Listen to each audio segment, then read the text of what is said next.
Boa noite, meus irmãos. Deus abençoe a Adriele. Filho de peixe, né? Louvado seja Deus. Abra sua Bíblia no segundo livro dos Reis. Segundo livro dos Reis de Israel. E louvado seja Deus sempre, irmãos.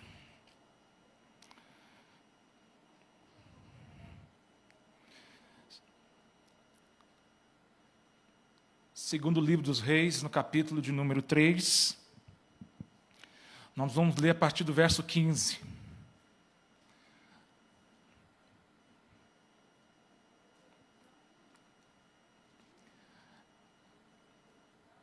Esperar todo mundo achar. Marcelo, mais uma vez, obrigado pelo convite, viu? Que Deus te abençoe. Deus abençoe os nossos irmãos que nos acompanham ou que vão nos acompanhar também pela internet. Segunda Reis, capítulo 3, verso de número 15.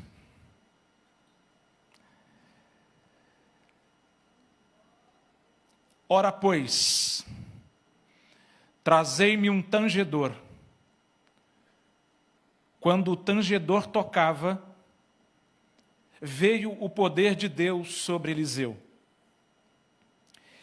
Este disse: assim diz o Senhor, fazei neste vale covas e covas. Porque assim diz o Senhor, não sentireis vento e nem vereis chuva. Todavia, este vale se encherá de tanta água, que bebereis vós, o vosso gado e os vossos animais. Isso ainda é pouco aos olhos do Senhor, de maneira que também entregará Moabe nas vossas mãos. Amém? Nós vamos meditar nessa mensagem, nesse texto, subordinados a um tema, que é vitória no vale. Senhor Deus e Pai, em nome de Jesus, viemos aqui essa noite para ouvir a sua voz. Só estamos aqui, na verdade, para ouvir a sua voz. Até aqui nós louvamos, oramos, agradecemos pela sua presença, e agora é o momento de nós te ouvirmos. É importante que o teu filho que aqui está diminua, e o Senhor cresça na sua palavra, em nome de Jesus. Amém. Irmãos, por conta de uma mudança de gestão, Moabe, ele deixa de pagar impostos a Israel. Após a morte do rei Acabe, quem assume o reinado de Israel é Jorão, seu filho. Por conta dessa mudança de gestão toda, Moabe deixa de pagar tributos, deixa de pagar impostos a Israel. E diante da dificuldade, o rei de Israel vai pedir ajuda. Aliás, o rei de Israel vai pedir ajuda ao rei de Judá, que é Josafá. E os três reis, o rei de Israel, o rei de Judá e o rei de Edom, os três resolvem ir à guerra contra Moabe. Eles escolhem as campinas de Moabe para seguir o caminho para essa batalha. E a Bíblia vai dizer que eles já estão caminhando há 7 dias. 7 dias deserto adentro. Até que chega um momento que a água acabou. Acabou a água. Ora, eles não planejaram? Não houve um planejamento antes de sair à guerra? Eles não sabiam quantos homens tinham? Quantos animais?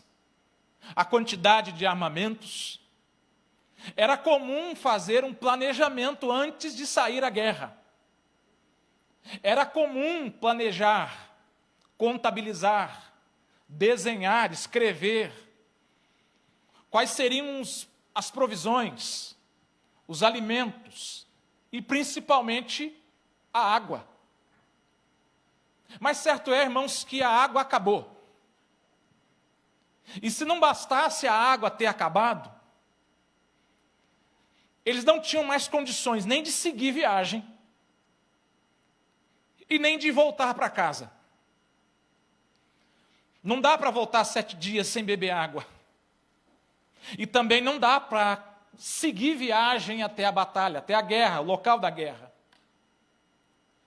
E aqui, irmãos, vem o primeiro ensinamento que nós temos. Bem verdade é que nós estamos começando o ano, né? E muitos de nós, e eu sou um deles, que nós passamos o ano planejando, não é? Olha, esse ano vai ser diferente. Esse ano eu vou construir. Esse ano eu vou estudar. Esse ano eu vou fazer algo que eu até hoje não consegui fazer. A gente passa, na verdade, a nossa vida planejando. A gente planeja, calcula, vê as possibilidades, a gente faz de tudo. E a primeira lição aqui é que, muitas das vezes, os nossos planos e o nosso planejamento não dá certo. 3 reis saíram à guerra e o planejamento deles deu errado, acabou a água.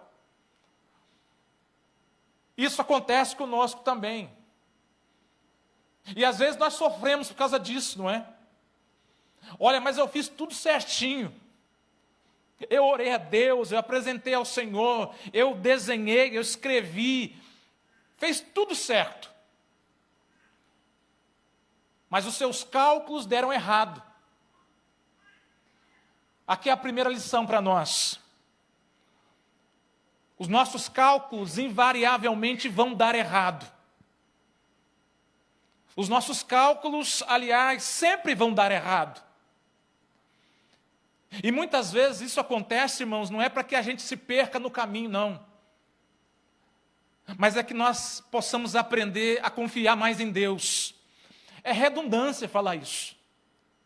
Mas você vai ver ao longo da história que nós estamos falando de um povo, não é qualquer povo, não. É um povo que já caminhava com Deus há muito tempo. Pelo menos achava que caminhava. Então, às vezes, os planos não dão certo. E quando os planos não dão certo, a gente descobre 2 tipos. 2 grupos de pessoas ou cristãos aqui.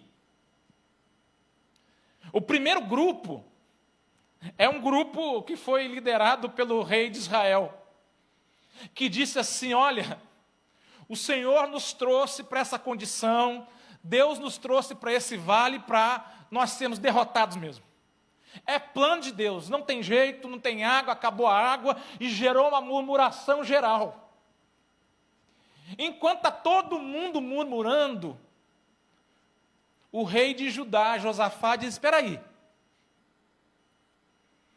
a coisa está difícil aqui. Bem verdade é que não tem água. O povo está aí, a notícia já correu dizendo que nós vamos morrer aqui nesse vale. Mas Deus não disse nada até agora. Deus até agora não se manifestou, não disse nada. Será que não tem ninguém aqui entre nós que possa consultar ao Senhor e perguntar a Deus qual é a sua vontade? Por acaso não está entre nós o profeta Eliseu, o mesmo que servia ao profeta Elias? Aí, antes de Eliseu se manifestar, ele discute com o rei de Israel, dizendo: eu só estou aqui porque eu respeito o outro, mas não estou aqui por causa de você. Há uma confusão ali. E ele diz uma frase, que é sobre isso que eu quero pregar aqui.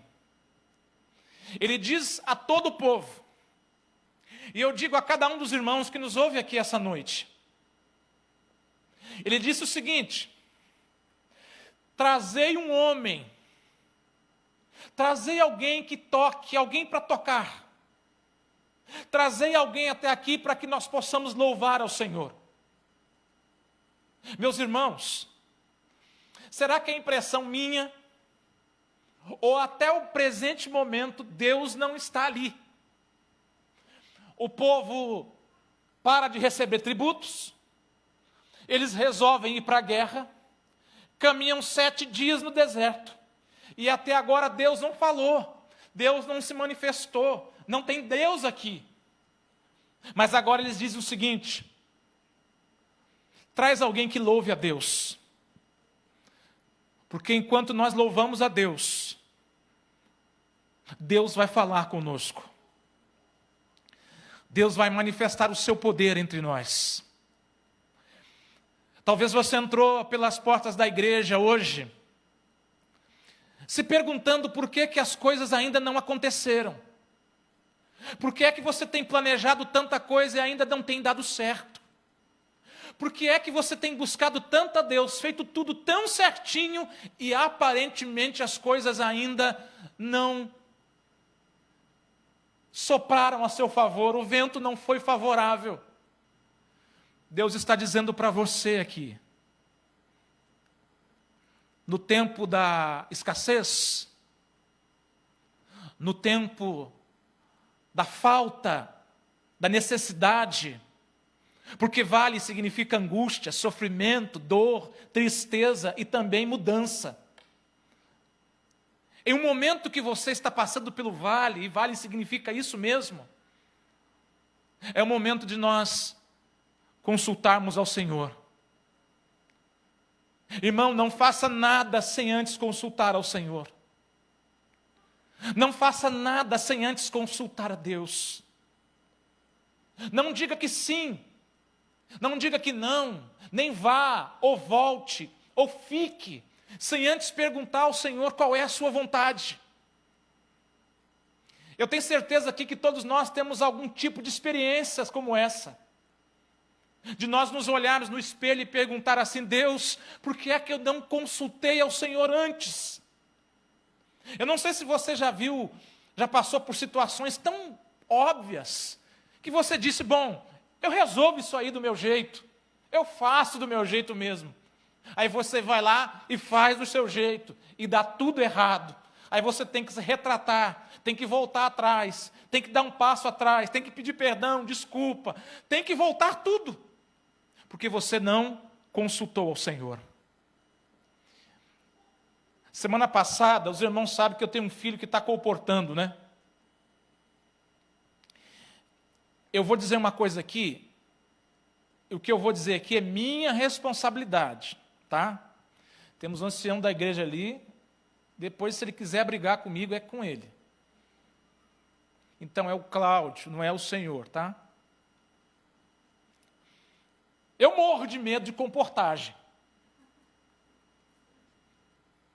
Eu jamais iria em uma comportagem, Mas o meu filho quer estudar, quer ser pastor. A necessidade faz o sapo pular, você já viu essa? Então vá. Eu não vou falar o nome da cidade, porque é transmitido pela internet, você fala alguma coisa, o povo acha que está falando da cidade. Então não vou falar o nome da cidade. O João está lá desde o dia 11 de dezembro. E uma luta terrível. Se não bastasse estar em um lugar difícil, porque uma coisa é você bater na porta de cristãos, não é? Uma coisa é você estar aqui no Vale do Paraíba, num raio de 20 quilômetros, tem 20 igrejas aqui, adventistas. E lá não. Disseminou-se na cidade que o João mais o amigo, que são uma dupla, eles estavam entrando nas casas para poder roubar. Tiraram foto dele, distribuíram nos grupos de WhatsApp. E na semana passada, 11 horas da noite, estava o João no centro da cidade, envolto com um monte de polícia, tendo que abrir mochila, mostrar documento. E eu fui saber que já era a terceira vez na semana. O pai, Cláudio, na hora quis correr para o posto de gasolina, encher o tanque do carro e buscar ele para casa. O pai e a mãe. A mãe ficou desesperada. Uma humilhação. Isso aconteceu de manhã, aconteceu de tarde, aconteceu de noite. E a notícia de que eles estavam roubando casas espalhou. Ligamos para ele no outro dia, para ter uma conversa com ele. Porque o pai, Cláudio, acha que tem coisa que não precisa. A mãe também não. Ligamos para ele numa chamada de vídeo, todo queimado de sol, mais magro. Quer que eu use o português correto? Todo arrebentado. Filho, o que está acontecendo? Filho, você quer vir embora?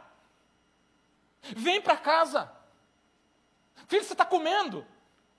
Filho, isso é perigoso, a cidade lá é perigosa. Ele está trabalhando das 7h30, 8 da manhã até as 11 da noite. Semana passada, na quinta-feira, nesse dia, ele andou o dia inteiro e alguém só foi abrir a porta para ele às 9 da noite. Eu não estou aqui contando historinha triste para você, irmão, para você ficar com dó. Por favor, entenda a mensagem, não é isso. Mas nós ligamos para ele, o João já vai fazer 20 anos, já é um homem. Ou não é? Né? Se quer ser pastor, já tem que aprender a ser homem cedo, né? Filho, vamos mandar dinheiro para você comer. Vamos fazer isso. Nós vamos aí, vamos te visitar, e não sei o que tem. Ele ouviu tudo calado. E ele me fez uma pergunta, que eu quero fazer para você também, e transporte isso para a sua vida pessoal, ou não. Ele disse assim: pai, o senhor orou para conversar comigo? O senhor consultou a Deus para dizer para mim o que o senhor está dizendo? E eu disse: não. Ele: pois bem, antes de eu vir para essa cidade aqui, eu passei 2 dias no meu quarto, falando com Deus, e eu não tenho dúvidas de que foi Deus que me trouxe para cá. E eu fiquei com cara, sabe de quê? De bocó, de tacho. E eu aprendi com um menino de 20 anos que nós não podemos fazer nada sem antes consultar ao Senhor. O povo aqui está no meio de uma encruzilhada. Se for, morre. E se voltar, morre também. Um disse: viemos para morrer, foi a armadilha de Deus, Deus quer acabar com a gente. Aí o outro, mais crente, disse: não, Deus não disse nada. Não tem alguém que possa consultar ao Senhor. E aí o que aconteceu? Foram buscar alguém que soubesse tocar, louvar a Deus. E sabe o que eu aprendo aqui, irmão? No meio de um vale, raramente tem alguém que louve a Deus. Deixa eu perguntar para você, você tem música de vale aí no seu coração? Tem música de vale aí, irmão? O que é música de vale, irmão? É música de provação, é a música que quando as coisas não estão saindo da forma que nós planejamos, ainda assim a gente louva a Deus. E vou lhe dizer mais, e é comum entre nós adventistas isso. O que tem de crente birrento? Porque Deus não fez, porque Deus diz que tem, porque Deus... se você fizer birra com Deus, com birra você vai ficar, porque Deus não é movido pela sua birra, nem pela minha. Então, como é que nós chamamos a atenção de Deus, meu irmão? Pelo amor de Deus, você já leu o livro de Abacuque? Ainda que a figueira não floresça e não haja fruto na vide, todavia eu me alegrarei no Senhor, no Deus da minha salvação. Só tem uma maneira de nós chamarmos a atenção de Deus, de fato, é fazer como Jó fez. Jó, capítulo 42. E mudou Deus o cativeiro de Jó, enquanto ele orava pelos seus amigos.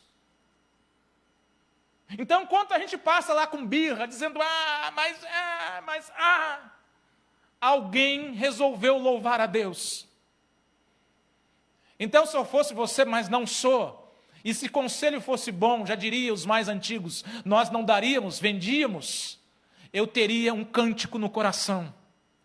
Um cântico no tempo da angústia, um tempo no vale, um tempo quando as coisas não estão saindo bem, da forma que nós planejamos.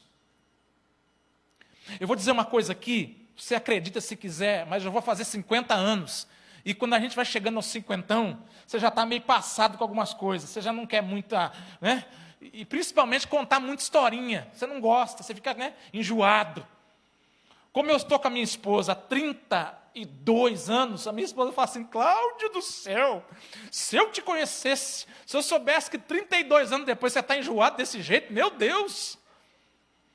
Então eu vou dizer uma coisa para você aqui, acredite você ou não, se eu estivesse sentado aí, eu também pensaria 2 vezes, mas isso aí é uma coisa contigo. A minha vida nos últimos 8 anos tem sido fazer semana de oração. E semana de oração é uma prova, né? É uma prova para quem vem e é uma prova para quem prega. 8 cultos simultâneos, 8 dias que os crentes têm que vir na igreja e quiçá, quando vem, não é? É aquela luta, mas vamos lá, né? Vamos lá. A última estação de evangelística, que é a nossa semana de oração, aconteceu no ano passado, em novembro do ano passado, que é o reencontro. Eu fui fazer na cidade de Salvador. E nós pregamos no sábado, no domingo, na segunda e na terça. Deixa eu dizer uma coisa para você. Quem tem filho em faculdade sabe que a melhor forma de ficar pobre nesse país aqui é você colocar um filho na faculdade e pagar a faculdade para ele. No dia 8 de outubro, nós tivemos que pagar lá R$8.000, que era a matrícula dele e a primeira parcela. É isso mesmo, é quase R$4.000 de mensalidade. Virou o Cláudio de cabeça para baixo, eu quase vendi uma filha minha, mas a esposa não deixou. E foi assim, e é assim mesmo. E estou eu fazendo semana de oração. O Cláudio é assalariado. O que é isso? Chega no final do mês, você já está clamando pelo poder de Deus. Já está colocando, empenhando cartão de crédito, já está, né? Só que naquela semana específica, eu olhei para o tanque de gasolina do carro e falei, meu Deus, eu saí do Novo Tempo, ia para casa, comia um trem e corria para a igreja. E um trânsito, parece que o povo, no final do ano, parece que o mundo vai acabar. E a impressão que a gente tem é que o mundo vai acabar, né? E que acabe mesmo. E que acabe quando o povo estiver doido daquele jeito. Um trânsito danado, demora para chegar, e a gasolina lá no... Eu falei, meu Deus, não vai chegar. Mas eu cheguei. Acabou o culto, oramos, aquela bênção. Eu sentei no carro, falei, meu Deus, agora não vai embora. Não vai. Quem conhece a cidade de Salvador sabe que lá é um morraréu danado, né? Irmãos, por favor, entenda o que eu estou dizendo. É descida. Desci aquilo na Banguela até um mercado, um novo mercado chamado Semar. Está aí bem iluminadinho ali na frente. Aí o sinal fechou assim, uns 30 metros na minha frente. Eu fui parando devagarinho, fui encostando, clamando a Deus, né, Senhor, me leva o mais próximo possível, que eu vou ter que acordar a Patrícia, já era quase 10 da noite, vou ter que fazer a Patrícia me buscar aqui, chamar meu cunhado, vai ser vai ser um inferno. Parei o carro no sinal, parou outro carro de lá. E eu escuto o barulho de uma moto. Essas motos grandes, esportivas, né? E a moto vem. Eu parado no sinal, ela veio e parou em cima de mim aqui, ó. Eu sentado aqui, ela parou em cima de mim. O camarada parou em cima de mim. Aí eu olhei para o lado, ele estava com a viseira levantada. E isso, irmãos, parece que o mundo para do seu lado. Não sei se você já passou por uma situação dessa. Parece que o tempo para e você está vivendo só ali. Deu tempo de olhar para ele e ver tatuagem. Vai que ele ouve aí, né? Todo tatuado. Não tem nada com a tatuagem, tá? Foi que eu vi. E eu olhei para ele, olhando para ele, eu perguntei: e aí, meu irmão, tá tudo bem? E bravo, parou em cima de mim. Ele olhou para mim e disse: você é pastor? E eu falei: sou sim, senhor. Bravo. Ele disse: você estava pregando? Eu falei: tem 4 dias que eu estou pregando. Desse jeito. Ele estava em cima de mim, repito, ele estava aqui, ó. Eu falei: tem 4 dias que eu estou pregando. O culto lá foi bênção? Eu falei: graças a Deus, foi uma bênção. E eu olhando no olho dele. Aí você pensa: vou grudar ele, vou sair com o carro, vou fazer alguma coisa, vai me roubar. Você fica pensando tudo isso, mas assim, isso em 15 segundos. Quando eu falei que estava pregando, que o culto foi uma bênção, ele colocou a mão aqui. E na minha cabeça, olha só, eu pensei: morri. E quando acontece isso, por favor, não estou tripudiando em cima da dor dos outros, a pessoa nem vê. Pum, acabou. Fica lá. Ele colocou a mão e puxou um bocado de dinheiro. Contou. Tirou uma nota. Eu estou rupiando igual um gato, porque eu rupiei naquele dia também, tá? E me deu uma nota. Eu peguei o dinheiro assim, eu falei: cara, eu fui agradecer. Ele disse: não me agradeça. Foi Jesus que mandou te dar. O sinal abriu, e eu estou até hoje tentando saber a cor da moto do rapaz. Que ele saiu queimando aquele trem. Os meus vizinhos, os carros que estavam do lado, Marcelo, ficou todo mundo me olhando assim. Tipo: o que aconteceu aí? Roubaram o rapaz, não sei. Eu saí bem devagarinho. E logo na frente tem um posto Ipiranga, ali quase em frente ao bombeiro. Eu parei ali, botei 50 de gasolina e dei glória a Deus misturado com aleluia. Você sabe o que eu aprendi naquele dia? E com esse texto aqui? Meu irmão, louva a Deus. Louve a Deus sempre.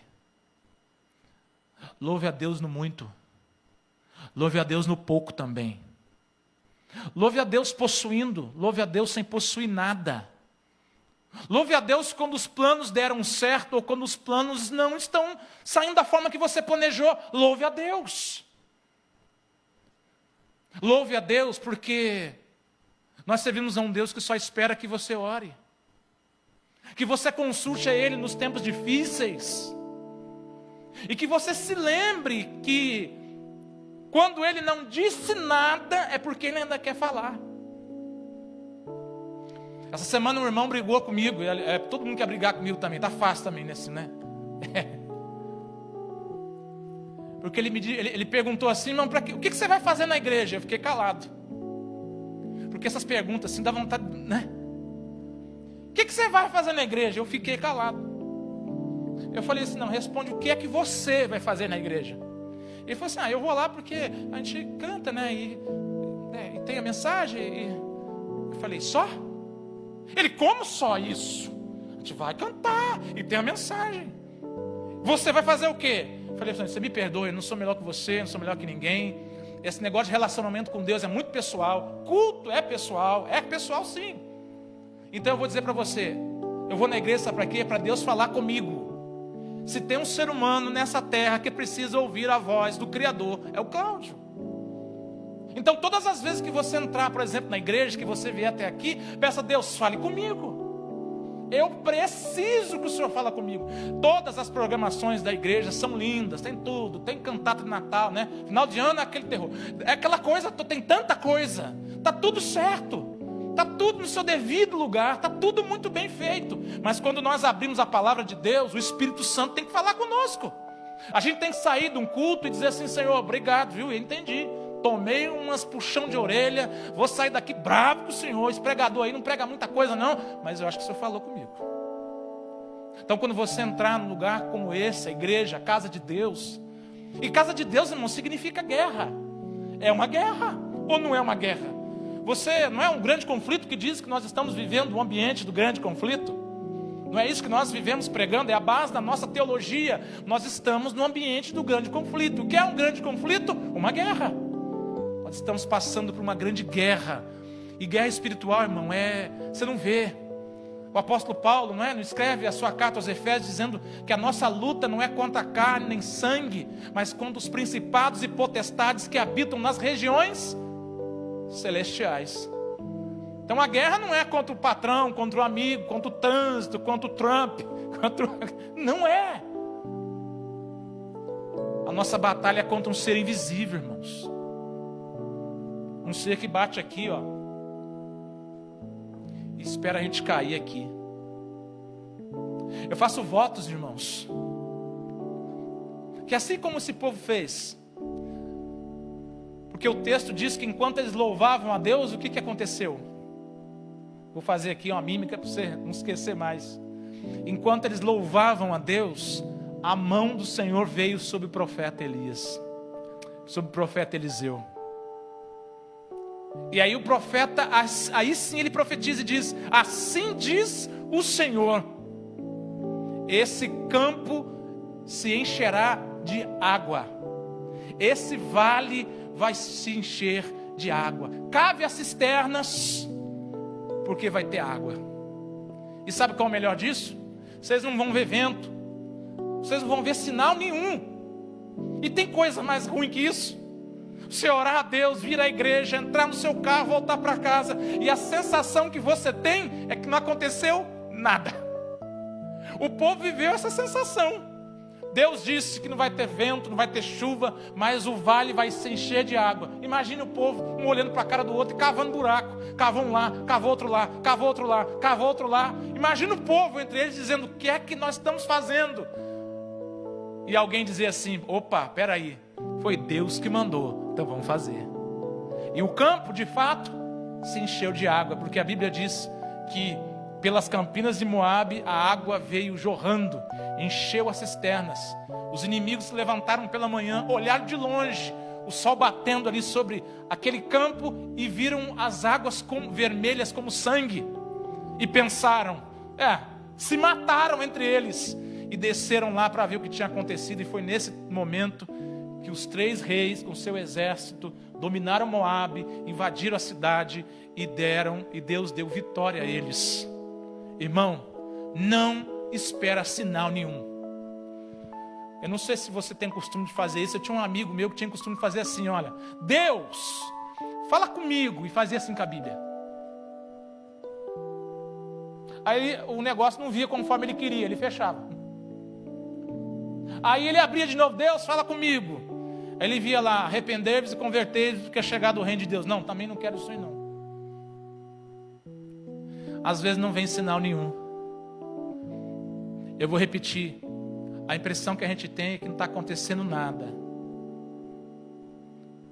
Eu estava vindo para cá, eu recebi meu telefone está aí, irmão. Pega para mim. Tu é filho do Marcelo?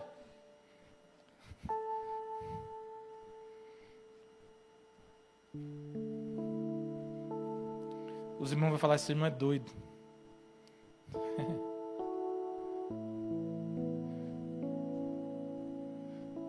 Não vai dar para você ver muito, mas você vai ver a foto de um camarada aqui. Você consegue ver, irmão? Consegue ver? Consegue ver aí? Consegue ver? 2, 3,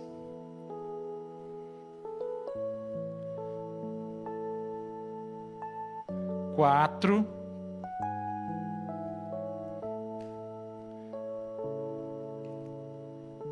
5. Tá vendo aí, irmão? E essa aqui foi, ó. Vem cá, Marcelo, diz pra mim aqui. Tem que ter uma testemunha, porque não tá fácil, irmão. Que hora que ele mandou essa mensagem aqui? 18:07. 18:07. Essa aqui é a última, ó. Lembra do João, que eu falei para ele, vou te buscar aí, seu cabra. Tá vendo? Essa aqui foi às 18h07. Só hoje o João atendeu 7 pessoas, hoje. E uma delas, ele mandou o áudio aqui. Uma delas está desviada, afastada da igreja há 20 anos. Porque ela arrumou um rolo quando era mais jovem. E jovem é assim mesmo, jovem é atrapalhado. Deus tem misericórdia. Se casou, não deu certo, casou de novo, aquela coisa. E 20 anos afastado da igreja. E o João falou assim que ela estava tão magoada, mas tão magoada, que ele não foi lá vender livro, fazer nada para ela. Ele sabia que ele estava lá numa missão. E ele falou, ele contando aqui no áudio, eu vim escutando no caminho e chorando junto, que pai é o bicho bobo. Ele veio falando assim, pai, eu pedi perdão a ela em nome da igreja. Porque o que fizeram com ela não representa o que nós pregamos. Não representa. Então eu pedi perdão, eu disse, nos perdoe, perdoe a igreja. Alguém que te feriu, te machucou com palavra, com alguma atitude, que já faz você 20 anos querer voltar para a igreja e não ter desejo, não ter vontade, não sentir ânimo, 20 anos. Ele falou que ficou lá, sabe quanto tempo? Ele chegou na casa dela, 3 da tarde, e saiu 6 horas, porque ela falou, fica aqui. O filho estava em casa, a mãe também, espera o meu marido chegar. O marido chegou, eles contaram a mesma história, eles oraram junto. Ele, o João, vai pregar em uma igreja lá no sábado. E eles prometeram que vão estar na igreja sábado para ver o João pregar. Você pode falar um amém por isso, pelo amor de Deus? Quando a gente faz aquilo que Deus confirmou no nosso coração, quando nós oramos ao Senhor, quando nós louvamos a Deus no vale, irmãos, por favor, Deus nos honra. Você pode ficar de pé, que eu quero orar com você e agradecer a Jesus por tudo que Ele tem feito por nós, meus irmãos. Porque Jesus é bom demais. Jesus é bom demais. Faço votos, vou repetir, que você a partir de hoje nunca mais faça nada sem consultar ao Senhor. E quando você consultar ao Senhor, se não bastasse isso, louve a Deus. Tenha o hino do vale. Cante, adore ao Senhor. Louve a Deus por tudo. Louve a Deus em todos os momentos. Talvez o seu filho não seja... tem tanta gente que fala para mim, pai, irmão, eu criei meu filho na igreja, eu fiz tantos planos, mas meu filho não saiu conforme eu planejei. Pois é. Mas louve a Deus a si mesmo, porque quem cuida do seu filho é Deus, viu? Às vezes as pessoas dizem assim, pastor Salom, meu casamento não é aquilo que eu pensava. Pois é, mas é só um período. Todo casamento tem vale. Todo casamento tem altos e baixos. Eu vou contar só uma historinha rapidinha aqui. Eu lembro que eu joguei no Maracanã 28 vezes. Eu tenho isso na minha cabeça, pois é. E eu me lembro que em um desses momentos, saiu uma manchete no lance do Rio de Janeiro, dizendo assim, o Maracanã pode cair. Imagina 90 mil pessoas pulando em cima daquele troço. Aí nós temos até um engenheiro aqui que vai me ajudar na minha tese. Aí o representante legal do Maracanã deu uma entrevista lá para um jornal esportivo dizendo, não, o Maracanã balança justamente para não cair, porque se ele não balança, aí ele cai. Casamento, família, ministério, igreja, relacionamento com os amigos é a mesma coisa. De vez em quando dá uma balançada, balança, mas ele balança justamente para não ruir. É por isso que a gente tem altos e baixos na vida. Curva a sua fronte, eu quero orar com você. Senhor Deus, muito obrigado. Viemos aqui essa noite, Pai, para ouvir a sua voz. Eu tenho certeza, Pai, que conforme a tua palavra diz, esta é a sua igreja, e as portas do inferno não prevalecerão contra ela. Essa noite, Pai, eu não tenho dúvidas que quem entrou pelas portas da sua casa, de alguma forma, sai daqui transformado pelo teu poder, que sempre se aperfeiçoa na nossa fraqueza. Senhor, oramos também para que o Senhor alcance todos os jovens colportores que têm um sonho, Senhor, de estudar, de fazer teologia, de servir a sua obra, a tua casa, de alguma forma. Pai, oramos por cada um deles. Coloca no coração dos teus filhos uma certeza, que quem chama é o Senhor, quem cuida também é o Senhor, e que muito em breve todos nós vamos cantar um só cântico, e vai ser um cântico celestial. Abençoe a tua igreja, a tua casa, os teus filhos. É o que nós te pedimos uma vez mais, em nome de Jesus Cristo, nosso Senhor. Amém. E que Deus abençoe os irmãos.